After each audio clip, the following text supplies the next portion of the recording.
I mean, with an announcement like that, how could you not be excited? I mean, come on. Hey, all you true believers and newcomers alike. I'm Superfly Comics Guy, and yeah, with the announcement that Daredevil is coming to Disney Plus in the form of Daredevil Born Again, I thought it only made sense to take a look at the Daredevil by Frank Miller Companion Omnibus, where we'll be taking a look at the cover, the spine, the awesome contents collected, the build quality, and a flip through where I tell you about my thoughts, opinions, and recommendations. So if you like this video, you know how to show it. Or just if you have something you want to share, leave a comment down below. And before we get started, thank you guys so much. We hit 100 true believers the other day. I cannot even begin to process that. My mind is still doing its best. So I'll just say thank you so much. I am working pretty hard on a special video specifically for that will hopefully be coming this weekend. So stay tuned for that. But for now, let's take a look at some of the stories in here featuring the man without fear. Let's go. Alrighty, so here we have the Daredevil by Frank Miller Companion Omnibus, also featuring the works of David Mazzucchelli, John Romita Jr., and Bill Sienkiewicz.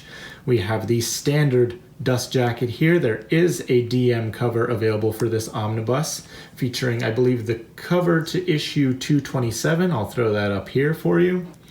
This printing that I have, I think, is from 2016 though, so it's a little bit older. Take a look at the spine. Now, very atypical spine design for Marvel Omnis. The Daredevil by Frank Miller omnibus that I reviewed a while ago is getting reprinted in January of 2023, so I'm curious if they're gonna also reprint this book and maybe change the spine design to be more traditional. I don't know, we'll see. And here we have the back. So a cover price of 100 US, 113 Canadian, though keep in mind that price might change if they ever do a reprint. And this collects Peter Parker, the Spectacular Spider-Man 27 through 28. Yep, we got some Spidey stories in here.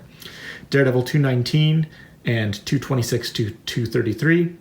Daredevil, the Man Without Fear 1 through 5, and Daredevil, Love and War. Let's have ourselves a look under the dust jacket. There we are.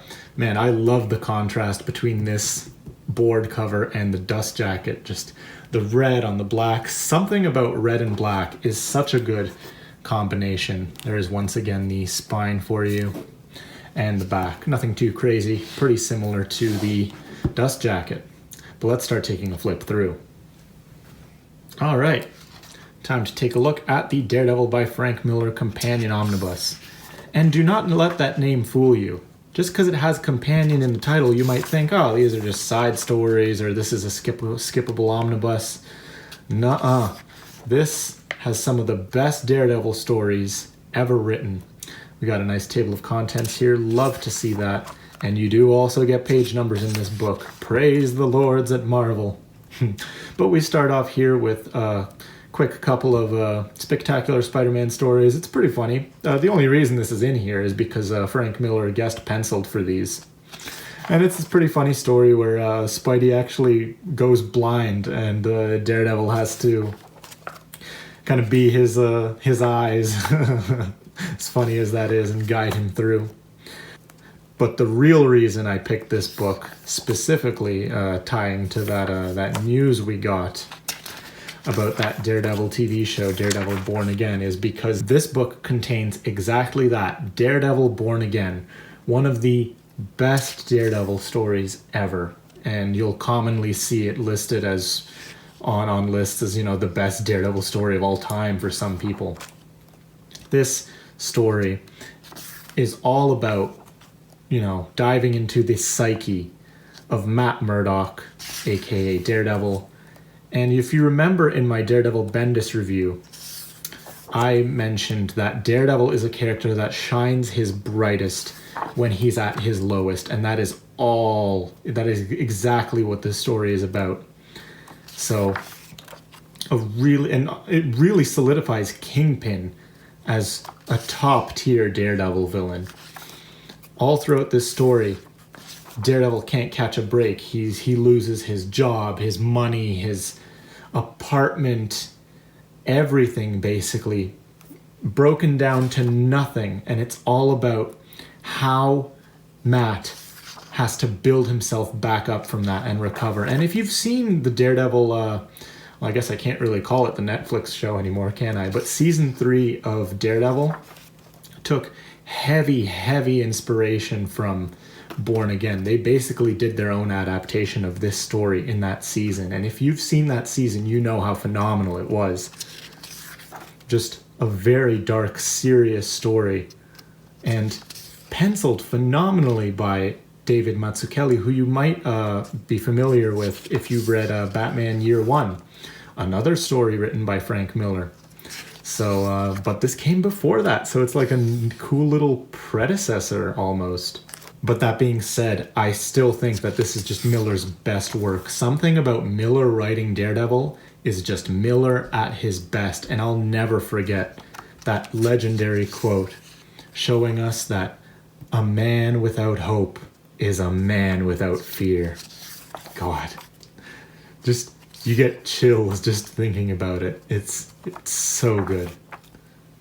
But anyways, I really don't want to spoil Born Again for anybody if you haven't read it. Just trust me, if you're interested in reading Daredevil, go for it. You won't be disappointed. But the next story you get in here is the graphic novel Daredevil, Love and War, written by Frank Miller and penciled by Bill Sienkiewicz.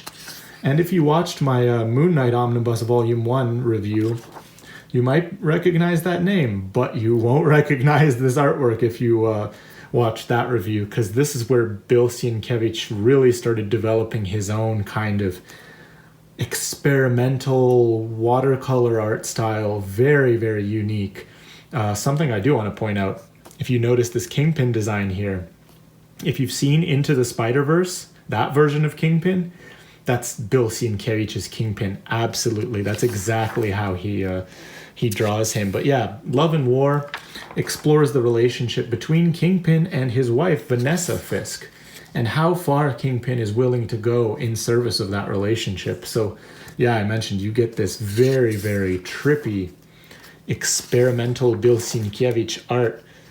Yeah, just completely different from that Moon Knight book. Sometimes I don't even know how to feel about it. Like, I can't even make up my mind if I like it or not, because sometimes it blows me away and other times it just leaves me confused almost, like, what am I looking at here? But there's no denying it's one of the most unique art styles out there. And then the final story I really want to talk about featured in this book is Daredevil, The Man Without Fear, a 5-issue miniseries by Frank Miller and penciled by John Romita Jr. that dives into the origin of Daredevil, a la Frank Miller. Interesting fact about this, I think it actually started out as a movie script for a Daredevil movie that Frank Miller had written, but it never got off the ground. But eventually they were able to just turn it into this 5-issue miniseries, and wow. After this is the definitive origin story for Daredevil. This is Frank Miller crafting everything and explaining in his own way everything from the original accident that unlocked Daredevil's powers to his time training with Stick, his blind mentor. Because keep in mind, Stick is a character that Frank Miller invented when he was writing Daredevil prior to this. So here he really gets to flesh out that early relationship, Stick training Matt as a kid. And you even get bits with Matt's college years where he and Elektra first met. Elektra, another character that Frank Miller created. It's incredible, man. You think about all the things that Frank Miller did for Daredevil, and it's nuts. And talking about John Romita Jr. here, he's often seen as a pretty controversial artist. You know, some people love him, other people really hate his artwork. Generally, I'm pretty okay with his art, and yeah, he's done some exceptional stuff too. But I also recognize that, you know, John Romita Jr. draws some really wacky stuff every now and then too. But this, The Man Without Fear, I think is some of John Romita Jr.'s absolute best work. Just, he's really great at selling the action in here in this series, the martial arts and everything. Oh, and another thing I gotta mention, because I talked about the Daredevil Netflix show, right? You remember season 1 of that show where Daredevil was in his very rudimentary black costume? This is basically where that came from. Just the all black suit that Daredevil wears before he gets his proper superhero outfit. But this is fantastic stuff. Another one of the stories that you'll commonly see listed in lists of the best Daredevil stories of all time. It's really Born Again and The Man Without Fear that you'll always see, no matter what, on a top 5 list, a top 2 list. And man, just the way Elektra is drawn too. She's actually drawn very similarly to pretty similarly to how Frank Miller drew her, but John Romita Jr. puts his own spin on her, and just she's so acrobatic and deadly. You gotta love it. But with that, we are already at the extras here. Pretty short book, but quality over quantity here. So we got some scripts here by Frank Miller, and then we got our beloved variants. Everybody loves a good variant. I mean, come on, how can you not? There's the DM cover that I mentioned before, the alternate cover you can get for this omnibus. Some more variants here. Man, these are fantastic. That's one of my favorite panels from Born Again.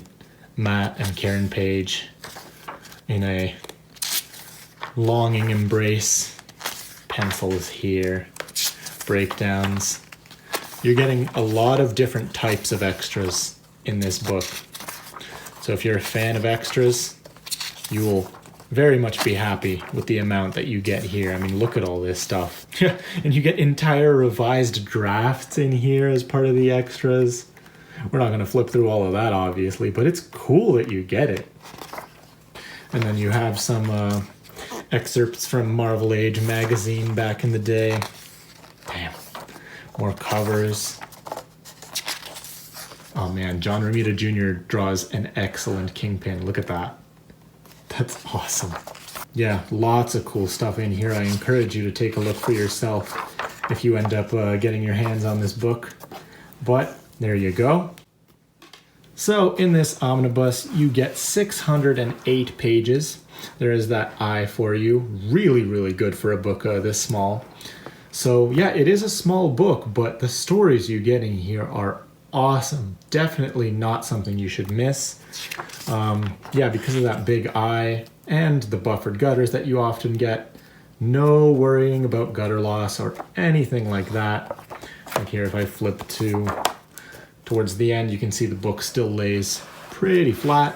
And if I go towards the beginning, same thing. So no need to worry about losing any art to the gutter. And the page quality of this 2016 printing was super duper good. Nice and thick, no issues with color bleed that you tend to get in more recent Marvel omnibuses. So if that's something that matters to you, then maybe it's worth tracking down a previous printing of this book, an older printing, if you can, before it gets reprinted. Up to you. But here we are at the end of the video, guys. So yeah, if you're interested in reading Daredevil, this omnibus is essential material, almost exclusively because of stories like Born Again and Man Without Fear, 2 stories that are all but guaranteed to appear in any list of the best Daredevil stories of all time. Don't be fooled by the name. It's called the Daredevil by Frank Miller Companion Omnibus, but honestly, they could just call this Daredevil by Frank Miller Volume 2, name the other one Volume 1, because it really is essential reading. They do a great job, the stories in here, they do a great job of demonstrating everything that Daredevil is and fleshing out how important his supporting cast is as well. So if you can find a copy of this lying around for a good price, I highly encourage you to go for it, especially if you're a fan of the Daredevil show that was on Netflix, for example. So much inspiration pulled from these pages. But yeah, That's been my review of the Daredevil by Frank Miller Companion Omnibus. You let me know what you thought about the book or the review. Leave your thoughts down below. And keep an eye out very soon for a very special video coming out to commemorate the 100 True Believer milestone that we recently reached. Thank you guys again so much for that. But stay tuned for that. Hopefully it'll be coming this weekend, like I said. But yeah, thank you so much for joining me today. I hope to catch you in another video real soon. So you guys have yourself a great day. I've been Superfly Comics Guy, and until next time, keep reading. Bye, guys.